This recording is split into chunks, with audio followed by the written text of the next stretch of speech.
Okay, in terms of the stuff, deadlines are unchanged. So, quiz and assignments part 1. Deadline this Friday, February 1st, today, 7:59 p.m. Quiz assignments part 2, exam 1, deadline March 1st, end of day. Exam 2, quiz assignments part 3, April 5th. And then exam 3, exam 4, quiz and assignments part 5, April 26th. And for the final, deadlines on Wednesday, finals week at 5 p.m. Before we go on to the new stuff, any stuff about the stuff that has been, or the stuff that shall be, that needs more stuff. When is exam due? I mean, exam 1 due?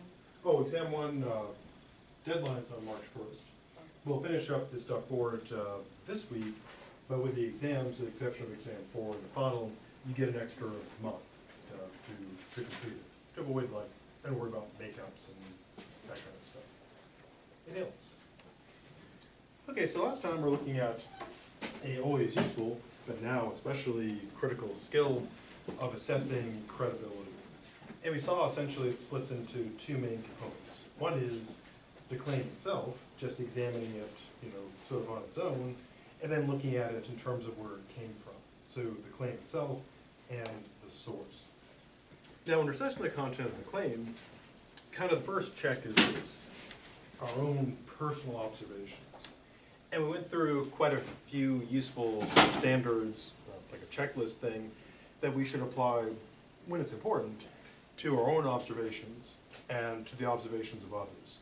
And a paradigm example of this would be in a properly done, legal trial. If someone's defense attorney is engaging the witnesses for the prosecution, they would want to ask all these, raise all these points. What were the conditions? What are the person's capabilities of observation? Does a person have beliefs, hopes, fears, etc., biases that affect their observations? And if the answer is yes to these questions, those lower the witness's credibility. If the answer to these is the person's got, good conditions, good abilities of observation, they're not particularly biased, etc., then their credibility is increased. Now, before pressing on to the new stuff, just because someone's credibility is being pushed down, and even if it's extremely low, you can't automatically infer that what they're saying is not true, because low credibility means that you don't have much good logical reason to believe them, but that's different from having a good logical reason to believe what they're saying is false.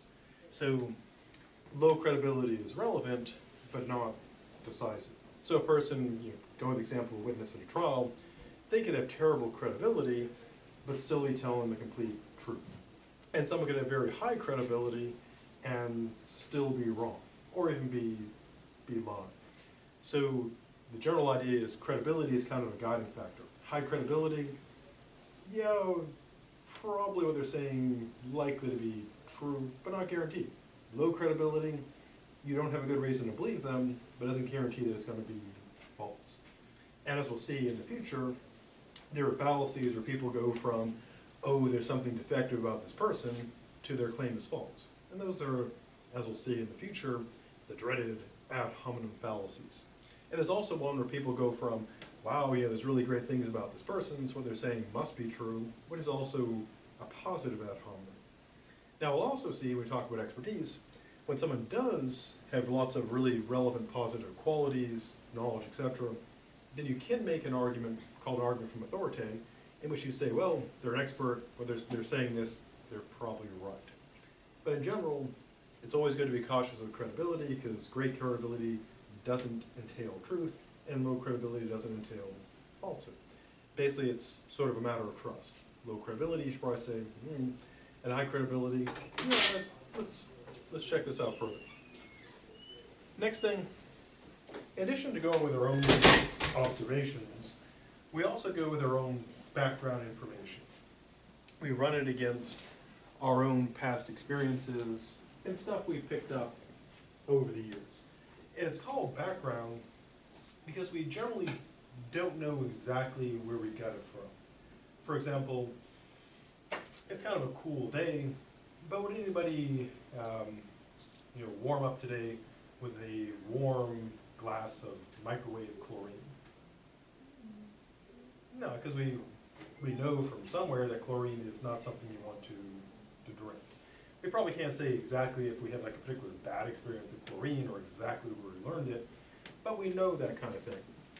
And so our background information has all kinds of stuff in it. And what we do, typically subconsciously, is when we get a claim that we care enough about to worry whether it's true or false, we assign it, again, subconsciously typically, initial plausibility. Initial, of course, means kind of like first. And plausibility means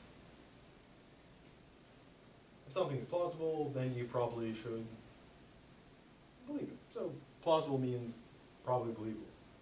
And so initial plausibility is our assessment of, given at this moment, how likely is it this is something believable? You know, what is its likelihood of being true given your background information? And this is, again, this is something we do automatically. We hear a claim like on radio or YouTube or something, and if we care enough about it, we're kind of subconsciously running it through a BS detector saying, yeah, probably true, yeah, probably not true. Or if we don't care, we don't bother. Now, examples of this would be, well, like this recent tweet by the president, that there are exactly like 27 million something 242 illegal aliens here. Now, background information probably tells us that, are there people here illegally? Yeah. How many are there? Well, some. But if you have any exact number, in that case, running its background information, it'll probably say, well, all the stuff we've kind of heard over the years is about 11 million, so that sounds kind of big. But of course, I could be wrong. Maybe he got it perfectly wrong. So what we do is when we hear claims, we run them against our background information. Now, in some cases, we get like a clear that's not true.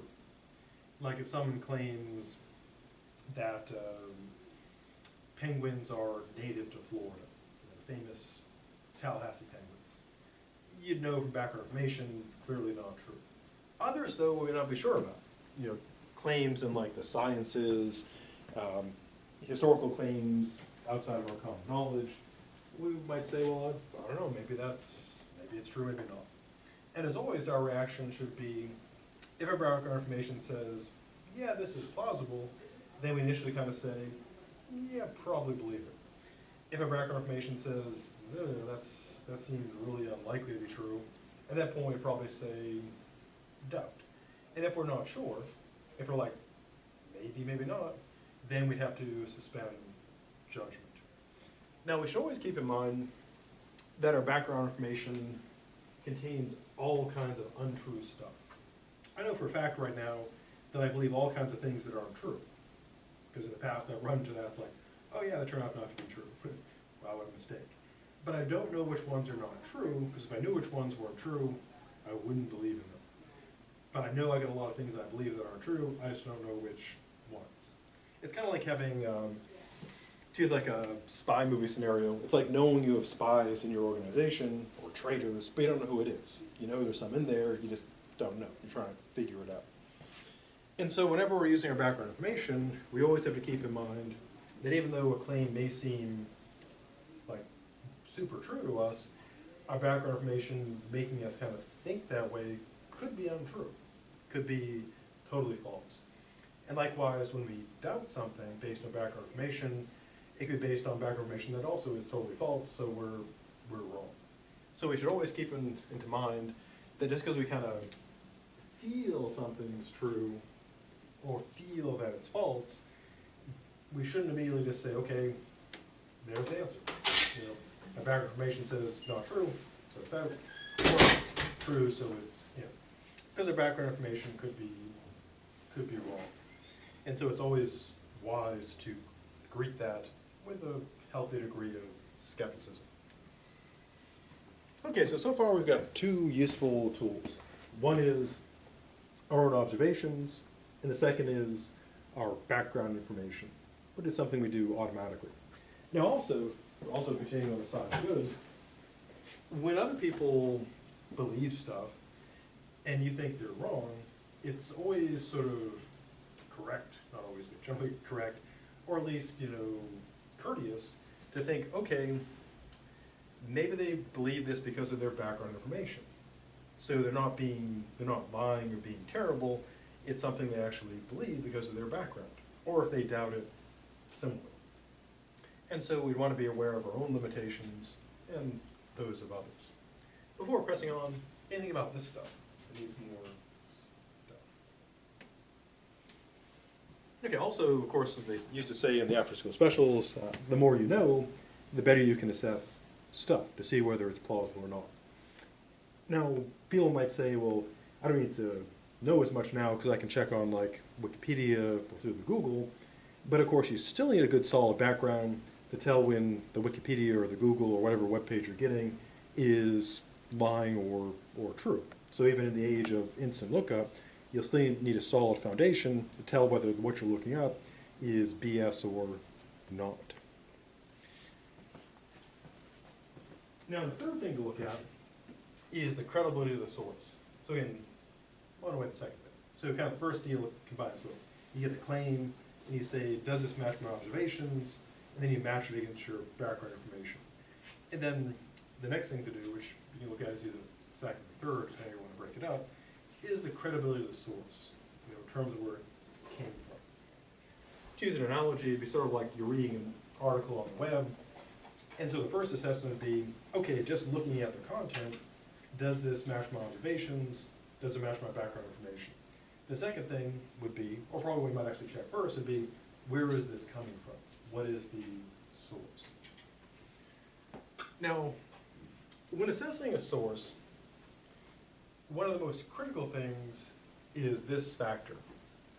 Namely, is the source an interested party or not? Now, interested doesn't mean that they're like really excited, like they're really into the subject, or really into chemistry, or really into politics. And disinterested doesn't mean that they're like, I don't really care about that. What it means is, do they actually have a stake in it? Do they have money on the table? Do they have a horse in the race, a hat in the ring, or whatever metaphor you'd like? But the main thing is, you want to note, find out, determine if the source has a stake in it. Do they have something to gain financially? Do they have an agenda they're trying to push? Are they, do they have a reason to push this beyond just the truth? Now, the opposite of being interested is disinterested. And again, it's not the person's like, this is boring, but in the sense of they don't have a stake in it. They don't have money on the table. They don't have skin in the game. They might be very, very interested in the sense that they really like it and excited about it, but they have nothing to gain by you believing it. So they're not, again, they don't have a horse in that race. So why does that matter? Well, if a source has something to gain, financially, politically, selling, advertisement, getting something out of it, that, in other words, they have an incentive for you to believe it, then it doesn't mean they're lying, but it means their credibility is lower, because you have grounds for doubting, because they have a reason to try to get you to believe something even when it's not true. Now, with disinterested parties, it doesn't mean they're right. Just because someone doesn't have a stake in it doesn't mean they're right, but it means they don't have an incentive to try to mislead you or trick you or deceive you. They don't have a motivation, ulterior motivation. So how do you tell when someone's got an interest or stake in it based on the source? Well, in some cases, it's pretty straightforward. If someone stands to profit from you believing something, they're an interested party. A good example would be if you go to buy a car, the people selling it to you need not be like lying to you, but they really want to sell you a car. So you shouldn't assume that all salespeople are liars, but they have a strong stake in it. They get money by getting you to buy that car. So they're not a disinterested party. So if you ask them like really critical questions about about things. You know, an honest one won't lie to you, but they're gonna try to pitch it as well as possible. So anyone who's trying to sell you something through advertising or in person, they're always interested, because they want to get your money. Again, it doesn't mean they're lying or terrible people, but they have a clear stake in getting you to believe them to buy their stuff. Now again, you shouldn't infer everyone who's trying to sell you something is a weasel liar, but they do have a stake in it. Also, not just like getting money, but also getting things like power. For example, the 2020 election is coming up all too soon, and we're going to be flooded with all these terrible, terrible ads. Now, all those ads pretty much have almost no credibility. Why? Well, because if someone's running an ad, they want what from you? If it's an ad about them, they want your vote. And they're probably willing to be sketchy and shady to get it. The people opposing them don't want you to vote for them, so they're willing to say like sketchy, shady stuff as well. And the laws about how much you can like BS are pretty flexible. Outright lies are generally not allowed in advertising, but they can present things like that are opinions or rumors. So all political ads, a generally healthy attitude towards them is just no. Yeah, you don't know if it's true or not, but it's immediately lacking in credibility. Another example in politics, whenever politicians talk, every time Donald Trump tweets something, every time Nancy Pelosi says something, every time Mitch McConnell says something, every time anybody in politics says something, doesn't mean they're lying. I mean, there is that old joke, you know, how do you tell the politician is lying? And the answer is, of course, their lips are moving. Not entirely true, but they have a stake in it. Nancy Pelosi, Democrat, she wants to keep the Democrats' power. Mitch McConnell, Republican, wants to keep Republican power. Doesn't mean they're lying, but they have quite a stake in it. So when they describe the shutdown, from Pelosi's standpoint, it's Trump's shutdown. From Trump's shutdown standpoint, it's Pelosi's shutdown. There is a fact to it, but each side is not a disinterested party, so they're not super credible. So anytime someone can get money or power, you know, or if they just want to win, you know, often when people argue on the interwebs, they're not trying to get to the truth. The goal is just to win, just to, you know, make themselves look good, the other person look bad. In that case, their credibility is lower because they're not seeking the truth, they're seeking, as Thomas Hobbes would say, gain and glory. As a final illustration, you're probably familiar with like the fake news sites, I mean, the real fake news, where they're basically just trying to get eyeballs and clicks, because that's how you monetize it. Because if you get like a Google ad account and you put it on your web pages and you put all kinds of crazy stories about politics, you can get millions of viewers and money just pours into your account. There are people who are millionaires doing just that. And there were teenagers, I think in like Albania or someplace, brilliant. They just like, hey, Americans are pretty crazy. Let's set up some fake websites and let the money pour in. So if you see like a ton of ads on a site, doesn't mean that it's lying, because credible sites also have tons of ads. But if you see like ads everywhere, they're getting revenue. So you should have grounds for, you shouldn't say they're false, but you should say, wow, that's a lot of Google ads. Maybe something's going on. But again, a lot of credible sites kind of over ad too. But often if you see like just tons of ads all over the place and they're kind of sketchy, again, it doesn't mean it's not true, but it gives you reason to suspect they're up to something. Because weirdly, untrue stuff gets more eyeballs than true stuff, typically. Now, disinterested parties, again, it doesn't mean they're right, but they don't have a stake in it. So if you have like in the case of like news, if you have neutral news agencies, which we'll look at the possibility of in the future, like for example, NPR. I mean, true, many of their people are, you can tell when they talk, they're kind of lefty, but NPR tends to be more neutral. They have people on, you know, from the various sides, and they tend to report, you know, here are the facts. And so NPR is generally a good source because they're disinterested. BBC, especially about American news, tends to be disinterested. Not always, but generally. CNN, I don't know about them anymore, but similarly like Fox and MSNBC, clearly interested. But they do have news shows, like the actual Fox News does have some disinterested people. So you have to kind of say, is this the news part, or is this the editorial masquerading as news part? But as we'll see in the future, you should always be skeptical, because at the very least, news companies want your money. Other disinterested sources would be, well, in many cases, people in academics. Although obviously people in academics have politics and stuff too, but kind of the ideal is trying to be neutral. And you'd have to assess an individual, because some academics are very neutral. They're very careful in their analysis, and they carefully separate out their own kind of feelings, and others don't. And so you'd want to ask if it's important enough, is this source interested? Has he got a stake in it? In which case, credibility lower. Or is it a neutral, party who doesn't have a stake? In which case, credibility increases.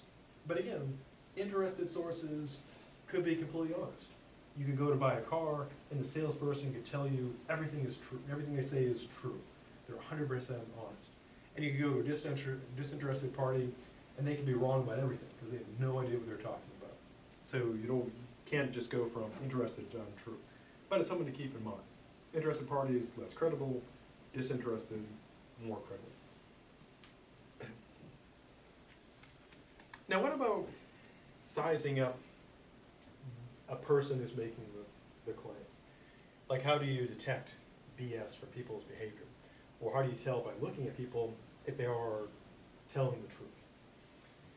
Interestingly, at least according to some studies, which may be wrong, most people think they're good at spotting people lying. And they often think that people have tells. The idea being that people look for things like, well, sweaty palms are supposed to be a clue. Someone shakes your hand, their palms are sweaty, lying.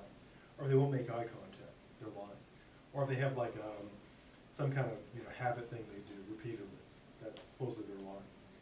Now, people do that kind of stuff when they're nervous, and people are often nervous when they lie, but those aren't reliable lie detecting things. Because, at least according to these various studies, they found that most people are terrible at detecting lies. There are some people, a small percentage of people are really good at it. But you don't know if you're one of those people or not until you've kind of tested it out. And then in my years of teaching, I've had people just straight up say things to me that I know are impossible to be true. And if I didn't know they were impossible to be true, I wouldn't know they were lying because their behavior never changed. They're perfectly straight-faced, perfectly calm. So the nervousness factors really aren't very useful. I know in the movies, and they have like the body language experts who say like if someone won't make eye contact, or if they have a firm handshake, they're telling the truth, or if they're not making eye contact, they're lying. That's all BS. You can't tell by someone's handshake or eye contact whether they're lying or not. You might be able to judge if they're nervous or not, but not their truth. What about other physical factors? Well, are people who are taller more likely to get things right? Are you closer to the truth because you're taller? You can reach it like cookies on a shelf. No, tall people are no more honest than non-tall people. But do people find tall people more credible? They do. In fact, one way to boost your income, tall people make, I think it's like 10%, you want to look up the exact number, but tall people make more money than shorter people. Not because they're like more tall people like the NBA, making lots of money. It's just that when you're tall, people perceive you as more capable, more knowledgeable, more of a leader. Maybe it's because you can reach the cookies and give everybody a cookie. But of course, height, it does have advantages like cookie reaching, but it does make people more likely to be correct. But people do find that more appealing. What about being male? Are men inherently more honest, more knowledgeable? No. No. But do people tend to believe males more? Yeah, males have higher credibility. I mean, a large part of this has to do with social expectations, norms, biases, etc. But males are regarded as more credible.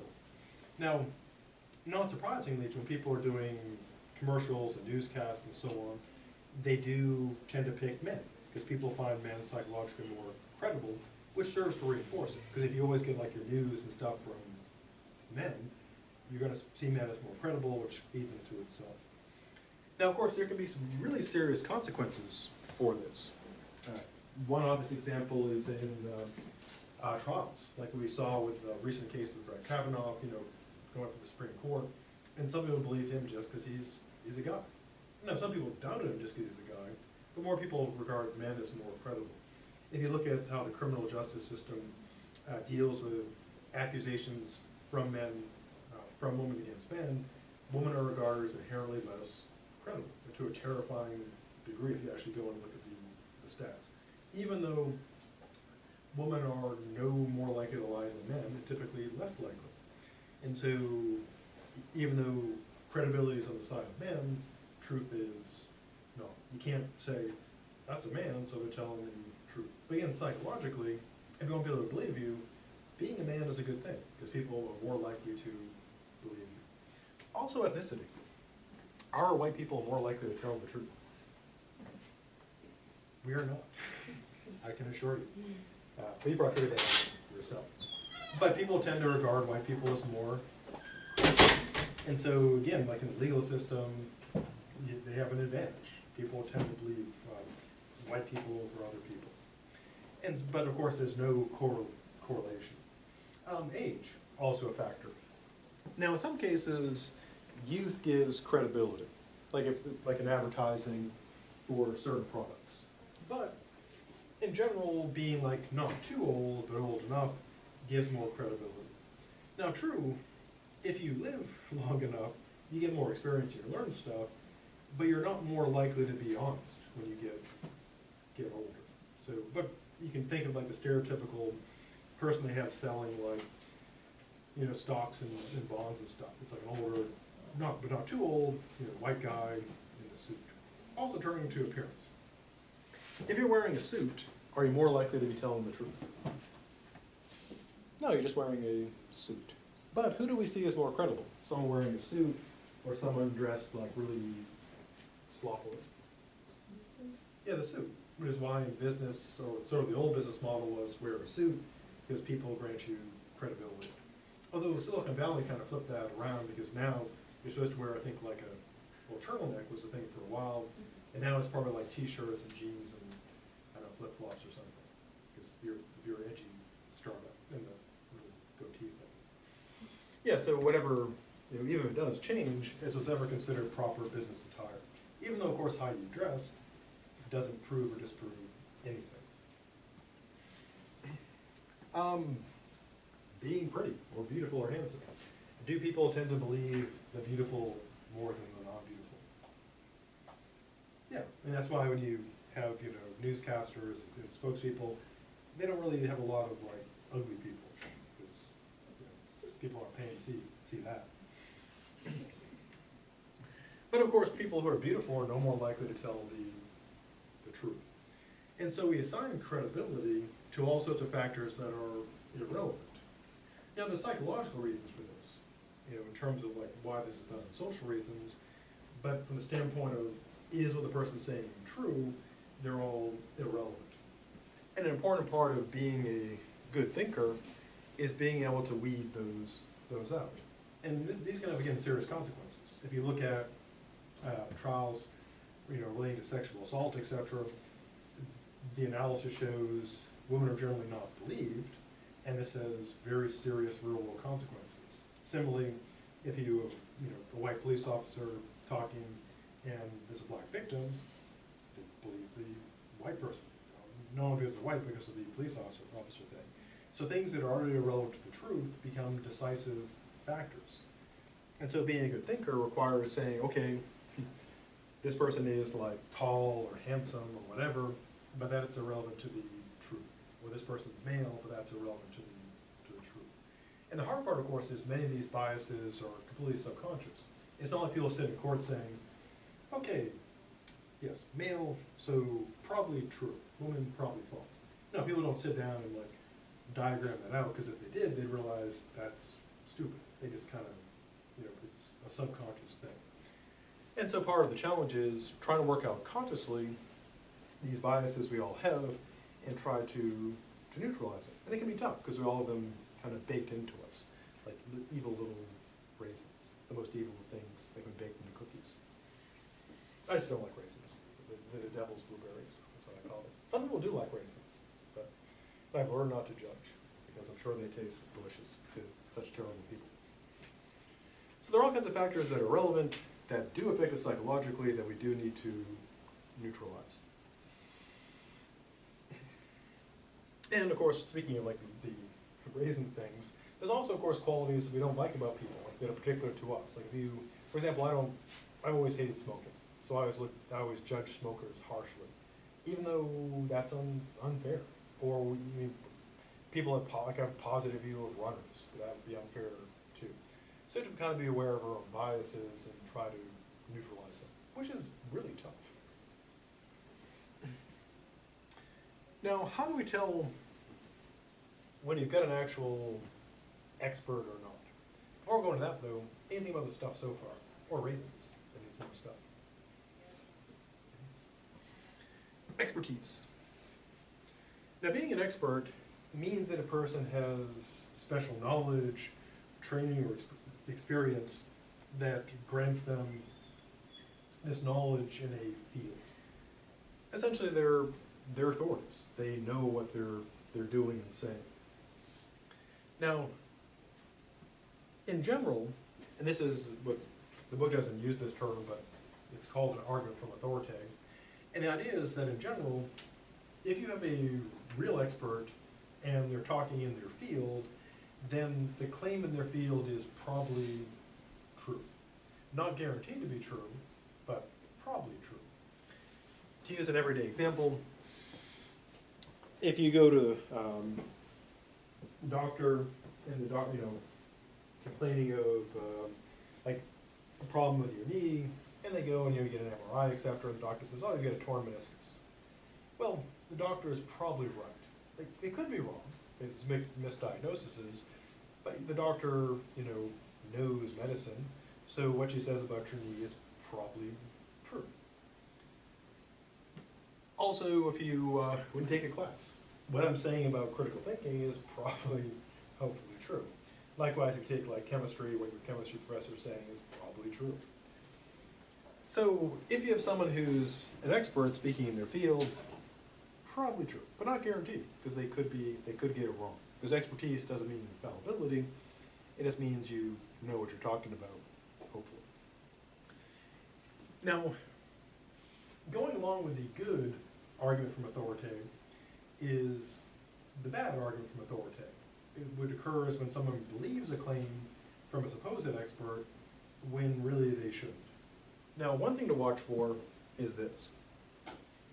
Psychologically, people often transfer expertise. So what they do is, a person's an expert in one area, and make a claim outside of that, and people mistakenly say, oh, they're really good at this, they're talking about something totally different, so this is true because, the person's really good at this.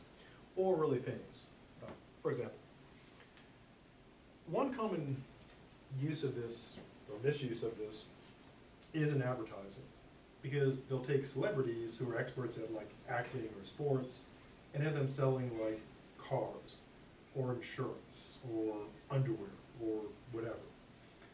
But of course, does the fact that some famous actor, like Matthew McConaughey is shown driving like a Lincoln talking, does that mean that you should buy a Lincoln because Matthew McConaughey says so? No, I mean he's like really famous and stuff, but he's not an expert on cars, no more expert than anybody else.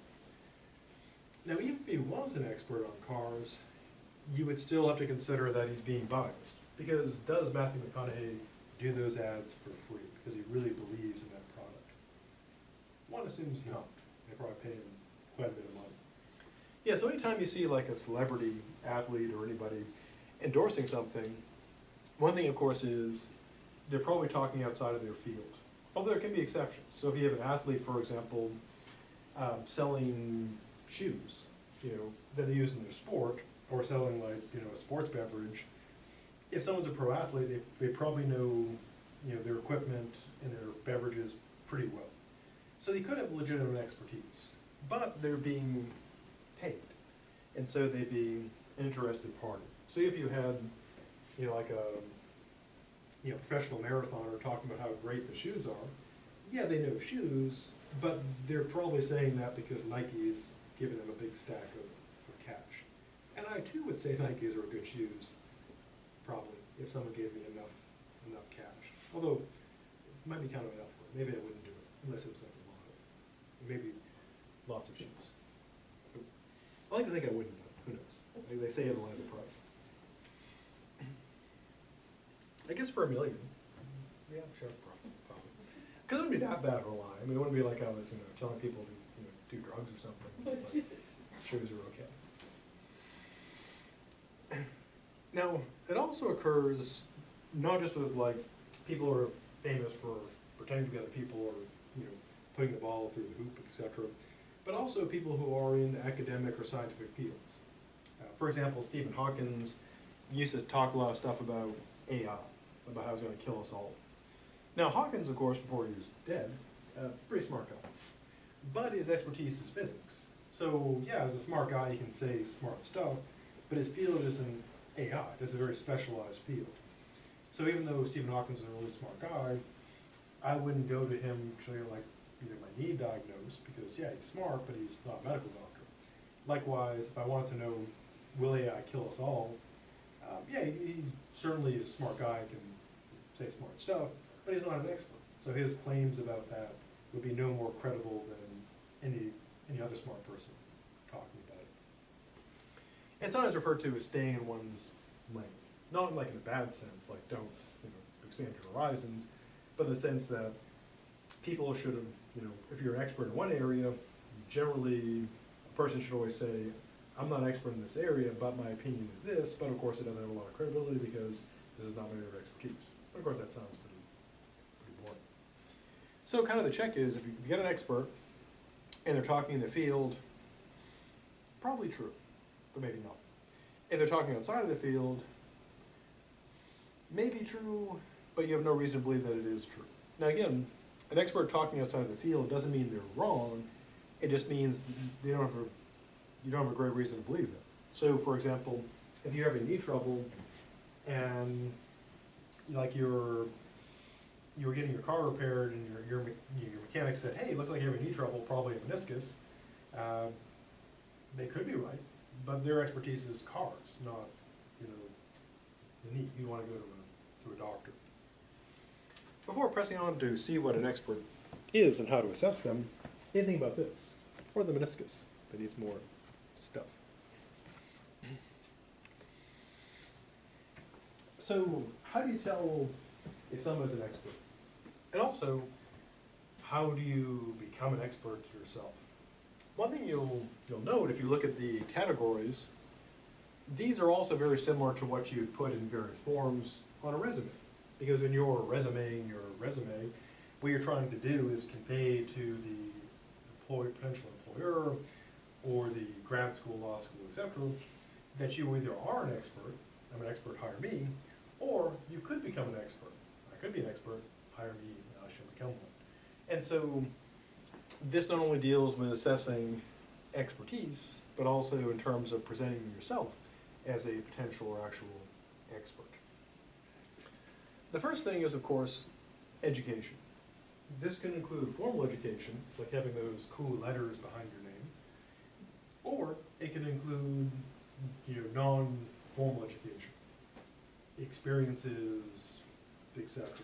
Because there are some things they don't actually have degrees in, but people are very good at.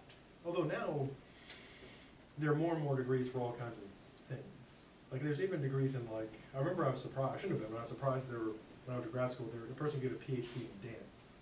What I thought was odd, because I thought they'd be like getting a PhD in running. But it really was, and they had to do dissertations and stuff. So, but there are things, of course, they don't yet offer degrees in that you could be an expert in, things that are still done. I'm always reluctant to give an example, because they're probably something, oh yeah, this university has this program. So I was thinking of medieval stained glass, but there's probably a degree program in that somewhere, or glass blowing, or bow hunting, elk or something. But there are skills we pick up that we didn't get through degree programs. So the first kind of check is, does the person have education? Now, in some cases, the fields require professional credentials. Like if you go to a doctor, you want someone who's got an MD, and doesn't lack that. Likewise, if you go to a hiring like a contractor, you'd want them to have a lot of experience with construction and building. There's probably no formal degree. Well, actually, there probably isn't now in constructing and carpentry, but you want someone with expertise. So you look at what sort of education do they have. Now, in our own case, of course, and you're all doing this already, the more education, the better. So you try to, you go to apply to a job, grad school, etc. You want to have those education credentials. Because many jobs today, just to have a chance at it, you have to have like a minimal degree. Often today, BA is not like minimal today for all jobs, but for a lot of jobs. And many jobs require at least a master's, and more so with every passing year. Second, in addition to the education, there's also experience. Because when a person gets their degree, they're kind of new at it. Even if you have a PhD, you've got a PhD, but you're brand new at PhD, so you don't have a ton of experience. Now, in general, the more experience, the better. Which is why when companies or businesses advertise, they'll say like, we have so many years of experience. Or when doctors, it's like they have all kinds of years of experience doing this surgery. Or when people put on their resume, they want to put something you'll do yourself is put your experiences. Now, of course, one important thing is the experiences are actually relevant. I've been on lots of search committees. In fact, I'm on four this semester. And people often list experiences for academic jobs that aren't relevant. They'll list, for example, that they're competent in Excel and Word and stuff. And that's good, but can you teach philosophy classes? And so people could have experience that's not relevant. Now that, of course, is can be a judgment call. Secondly, of course, just because someone has a lot of experience doesn't guarantee they're good at it. They might have been really bad at something for a long time. And also, there can be the thing where when people get kind of near the end of stuff, they sometimes start slacking off. And everyone's heard of senioritis, where people are just kind of done. And it can happen in people's careers. They kind of hit coasting mode. And so it may be that the person has a lot of experience, but maybe now they're in coasting mode. So experience, generally positive, but as with anything, you'd want to check to make sure it's relevant and still sort of up to date. Third, accomplishments. What has the person done that stands out? Give the example of businesses. Again, the way businesses often sell themselves, in a way they kind of say, hey, we're experts. They'll point to what kind of, if it's a medical thing, they'll say, all our doctors, well, no one says all our doctors are really doctors, but it's kind of implied. And they'll give their experience, and they'll often put, if they've won awards, they'll put that in, the symbol in their ad, or say, we're an award-winning business. Because the idea being, if you've accomplished stuff, that shows you have greater expertise. Now, that said, you also have to assess accomplishments like you would assess experience. Namely, are these accomplishments, how much do they amount to? Are they real, legitimate, etc.? And is the person or business still able to do that? So if someone talks about some award they won years ago, a good question would be, okay, but what can you do now? Another example, sometimes people get accomplishments that are meaningless. And to give a concrete example, years ago, there was someone who won a Teacher of the Year award, not here, but in another school. Which, you think, wow, that'd be a person to take a class from. Because if they're Teacher of the Year, they gotta be really good. Now, the weird thing was, and the reason why it caught my attention was because the person had never taught a class. They were purely research faculty. But, bizarrely enough, there was no requirement for the Teacher of the Year award that you actually taught. There was no requirement there. They just had to be nominated, and be on faculty nominated, and it was just voted. So why would someone who never taught, why would they want a Teacher of the Year award? Well, because it came with a raise. That's why you would want it. And the reason, of course, why I got into the academic news was because they won a Teacher of the Year award and never taught. I think they got to keep it because they didn't break any rules, because there was no requirement they actually teach. And so in that case, you'd think, wow, what a great teacher, unless you checked and saw, hey, this person never taught. It'd be like winning, Runner of the Year award and never run, ever. Now, in our own cases, when we were building up our resume to get hired, accepted in school, etc., I mean, everyone knows the drill. You think of like what job or what school you're applying to, and you try to pack in those accomplishments to make yourself stand out. And a similar sort of thing. The more you accomplish, the more relevant it is, the more significant it is, the better your chance of getting hired, accepted in the school, etc. So, in a way, we're all familiar with this because we've all done this to get like into college, and then you do it to get a job, grad school, etc. Fourthly, reputation. Now, when we're assessing people's expertise, we also look at what other people, hopefully other experts, think of them. Because the general idea is if somebody has or some business or some institution has a good reputation, then that's a plus in their favor.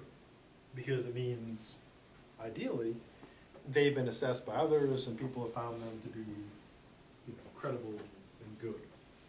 So, for example, when I was getting my leg reattached, I talked to people I knew in medicine and sports and stuff and said, hey, who's the best person to put my leg back on? And they got a nice list, and they couldn't get the first person list because they were, their wife had cancer and they're dealing with that. But I got the second person, and my leg's still attached. So it doesn't work quite as well as it used to, but I still got it. So, yay, that's good. And so that turned out well. That story had a good ending. Now, of course, in other cases, some may have a good reputation, and it may turn out to not have such a happy ending. For example, when the roof of my house was starting to leak, I went and researched, okay, which is the best roofing company? And everybody said, oh, this company's really great. They did my roof. It's great. It's great. It's great. And so I said, okay, I'll get some estimates, etc. And went with them. And they put on my roof, and then a little while later it started leaking again. And then turned out they didn't do a great job. Now what had happened was this. It wasn't that my homework was done badly or my friends had lied to me.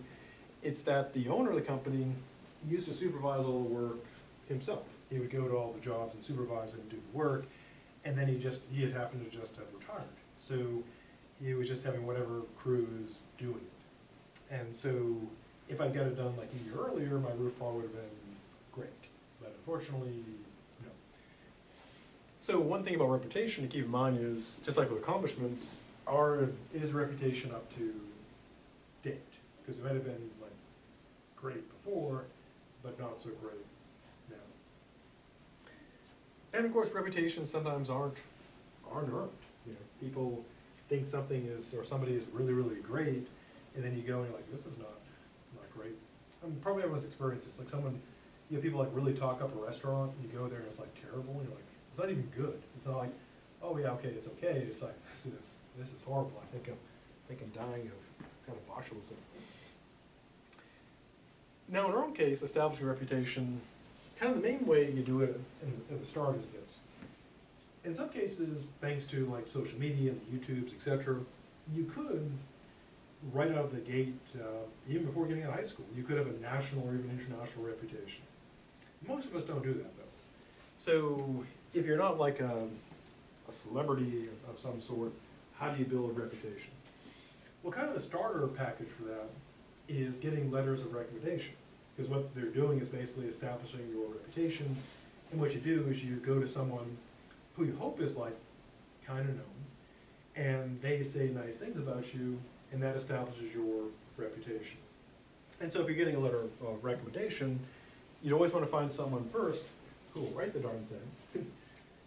Secondly, because if they never write, it's no good. Secondly, the more known someone is, the more positive their reputation is, the better. Because if it's just like, the person getting a letter is like, who is this person?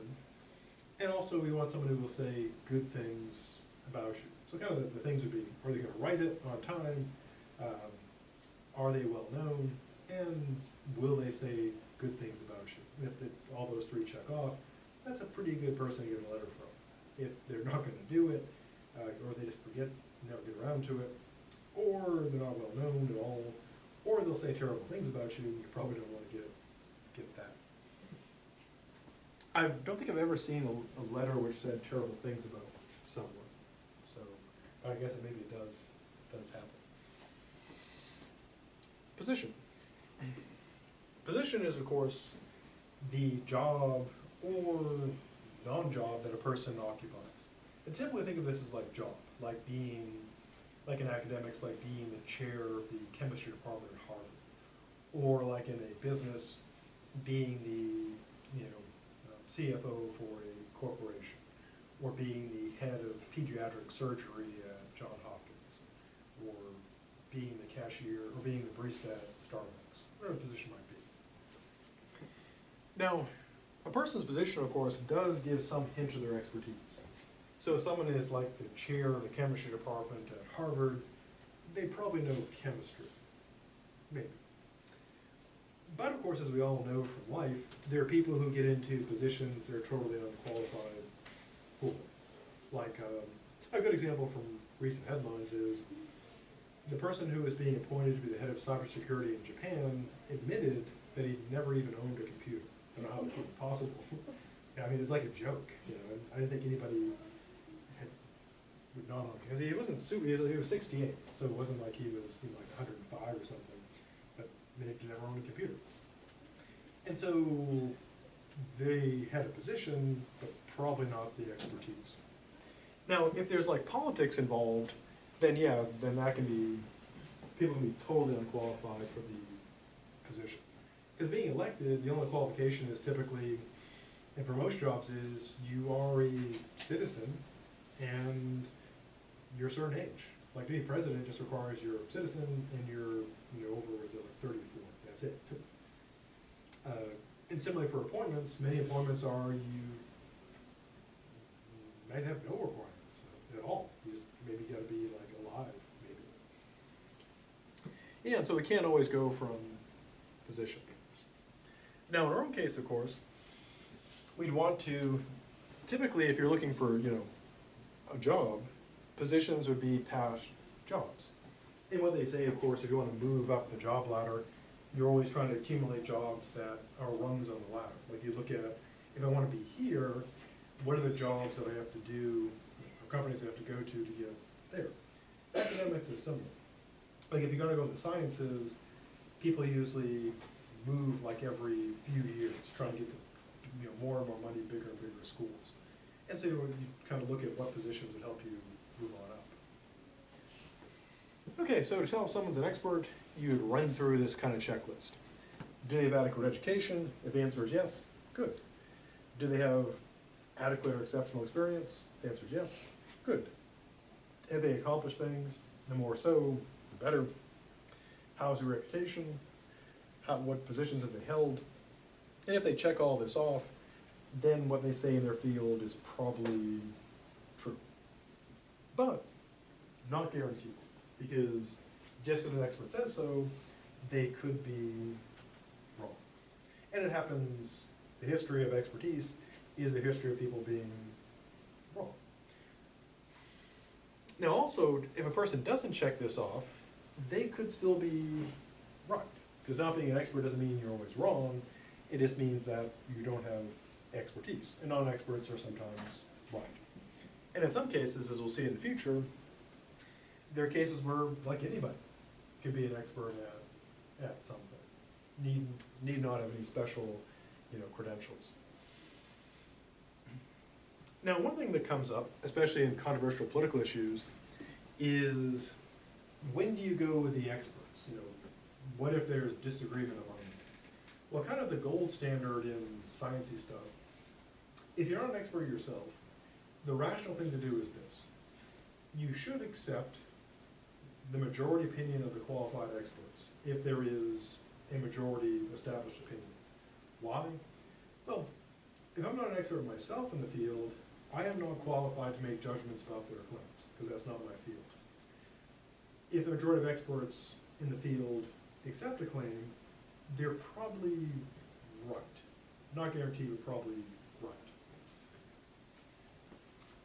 Now, this also requires considering the impact of bias. So if the majority of experts in the field say something is true, but the majority are also biased, then you probably want to suspend judgment. For example, take,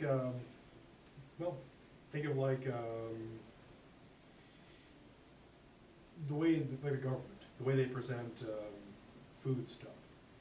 They recommend like dairy, something you should consume. Is that true? Well, the dairy industry certainly thinks so. Or like meat. Is meat actually essential for your survival? Will you die without the meats? You will not. In fact, you'll probably be healthier. And I say this as a person who is a total carnivore. And so you can have cases where experts, the experts presenting to the population agree, but they may be biased because much of the recommendations, pretty much most of our food recommendations are impacted by not necessarily what nutritionists say, but what the lobbyists say. So if you talk to a nutritionist, they'll probably give you a very different suggestion of what you should eat than what comes out of the food pyramid, because they have different goals and agendas. So if most of the experts agree about something, probably true. And one controversial example about this, which shouldn't be a controversy at all, is of course climate change. I believe climate change is real, true, because the majority of qualified experts say that it is true. I myself am not an expert on climate change, although I did get that A in earth science, so I guess I'm practically an expert. And so I believe them, because I lack the knowledge, education, expertise to prove them wrong. Now, someone might say, well, what about the one expert or two experts who disagree?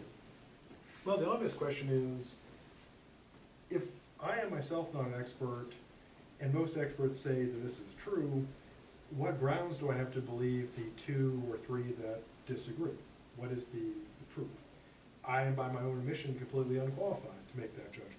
What people often do is they don't go by that good logical rule, they go by what they like politically. So they say, aha, they believe, they don't want climate change to be true, so they go with the experts who disagree. Not because they have evidence, because that's what they feel. Now this, of course, commits me to the following. If it turned out that the experts who agree turned out they were being bought off by Big Environment or Al Gore, I would have to revise my view and say, I have to suspend judgment. They are biased. Or if it turned out that, 5 years from now, they reversed their position and said, God, we were wrong, we got all the data wrong, climate change is not occurring, I would have to say, well, I believe that then, based on the testimony of experts, they now say they're wrong, so I'll go with that now. Now, a person might say, well, how can you believe anything?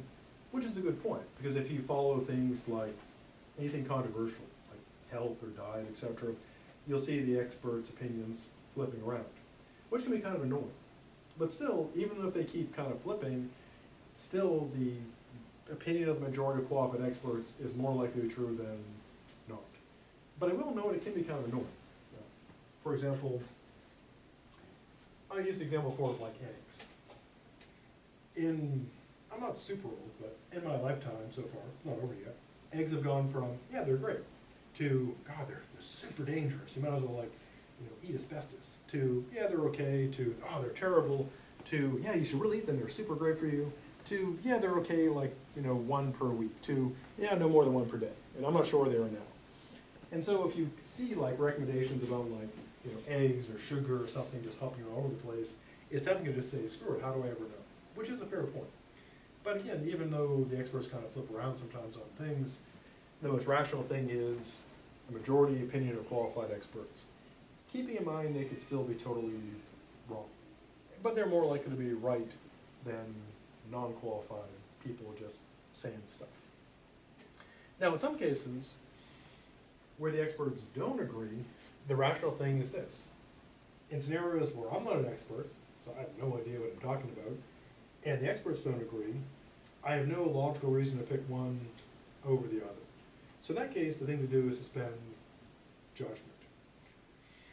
For example, well, we take psychology. One of the questions that's been of interest in recent years, since probably since Columbine mass shootings there, maybe a bit earlier, is whether video games cause people to be violent. Now, I play a lot of video games, but I'm not an expert on the psychology of their effect on people. So I turn to the experts in psychology. What did experts in psychology say? They say yes and no. It's all over the place. So at this point, my view on do video games cause people to be violent, my view is probably not, but my sort of official stance would be no opinion, because there's no solid agreement among the experts. So some say yes, some say no.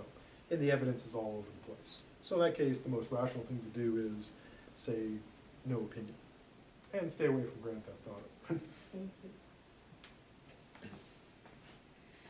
That game is morally terrifying. Before pressing on, anything about this that needs more stuff? Now, if you've been around for a while, you probably heard President Trump's, one of his favorite lines is, the fake media, the fake news.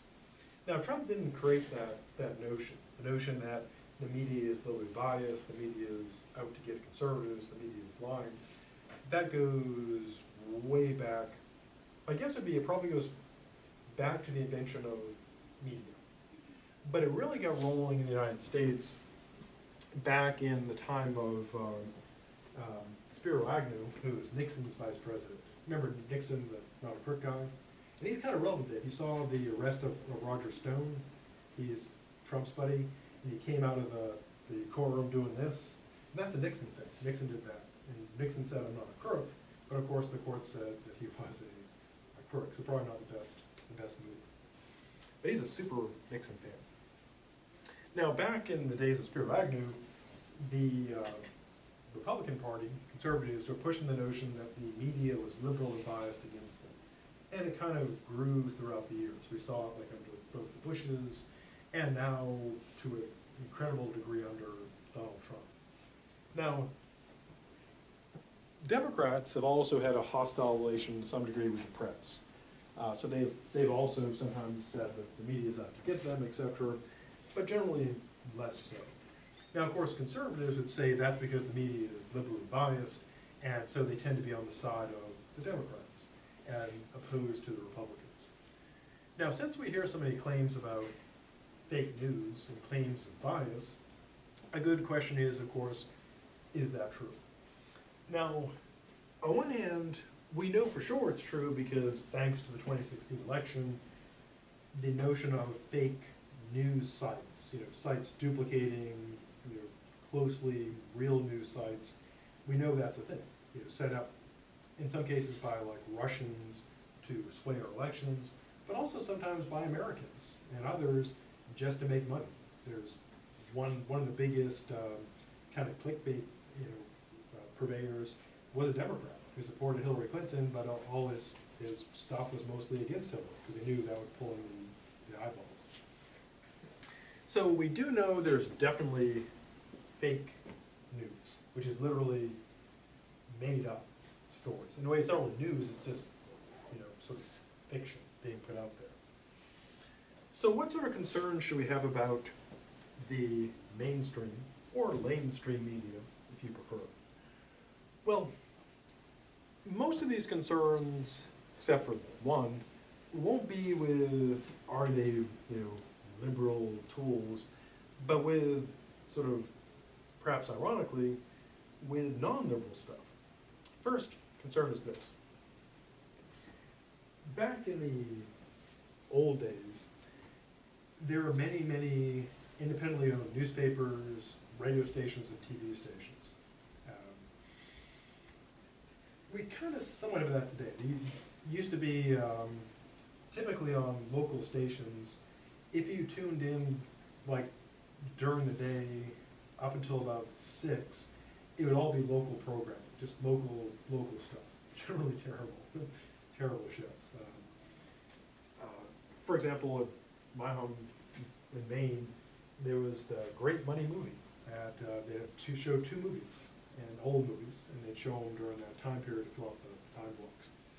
And then after at 6, you'd have the local news, 6:30 national news, then primetime programming. But the stations were still largely independent, so during the day it was all this local stuff. And same with newspapers. Way back, most small towns, even small towns, had 1, maybe even 2 newspapers. My tiny town of Old Town, Maine, population 6,000, still has a newspaper. Well, maybe not, but they had a newspaper. And of course there was a Bangor Daily. And so you had all this independent news sources, which allowed you to, kind of shop around, so to speak. Then what happened, of course, was the rise of companies like AOL, which used to be a mega player, now it's just kind of a laughing stock. But things like Time Warner, Comcast, etc., and Viacom, they've just been scooping up stuff. And so now, what you have is pretty much all the media, TV, newspapers, radio, etc., is owned by a very small number of companies. They own all that stuff. And it keeps shrinking. So now, eventually, I guess you'll just have like Comcast, Conflicts, Hulu or something that just own 2, or the Googles that owns everything. Now, the advantages, of course, with things like Netflix, you get like lots of cool programming, all these shows. The downside, though, is when you have a few companies controlling everything, you get only the news they think you should have. And so one major concern is that the media is owned by very few companies, so they are the gatekeepers of what we get to know. And so more concerning than maybe like liberal bias would be the fact that the media is owned, and it's owned by a very small group. Now, even though I don't agree with President Trump on most things, when he's critical of Jeff Bezos, I kind of get that. Because, true, he owns a New York, one of those newspapers. And the kind of the concern is a legitimate one. Like, if you have people who just own entire newspapers, etc., control all this information, where do you go for not alternative facts, where do you go for, alternative information to sort of fact check the stuff? So, and the company owns it all, and the owner, like say Jeff Bezos or Google, want to push a line, where do you go to find, the truth? So, legitimate concern. Secondly, the government manages the news quite a bit. Now, in some states, like Russia, China, the government owns the news. They influence it so strongly they might as well. So stories coming out of like the Russian news, unless it's something neutral, then it's almost certainly biased. Similarly, anything coming out of like Chinese news programs, biased. Now in the US, we do have an independent media, but the government doesn't allow them complete and free reign. A good example, of course, is the way wars are covered. They would embed reporters in military units, but the problem with that is that when you're in with a group of people and they're keeping you alive, you tend to have a positive view of them. And so that affects people's reporting. Similarly, the government has, under Democrats and Republicans, has put forth, essentially propaganda in the form of, what appear to be news they would send to stations, videotapes to play as if they were really news, but they essentially were things from the government passed off as news. Also, Vietnam taught the government a lot about how to manage a war. I remember when I grew up during the Vietnam War, so I remember every night on the news there'd be all these scenes of, probably scarred for life because of it, but all these scenes of violence and so forth. I remember seeing the even famous thing where the person was executing someone. I saw that on TV. And so you could see the cost of war. You could see, people, coffins coming home, you could see all the violence. And now, do we see that? we have people getting blown up in Afghanistan. Do we see like live at 11? Here's a tape of people getting blown up. Well, no. And the reason why is if people see like coffins coming home and people getting blown up, that makes the war much more real. People are less likely to support it.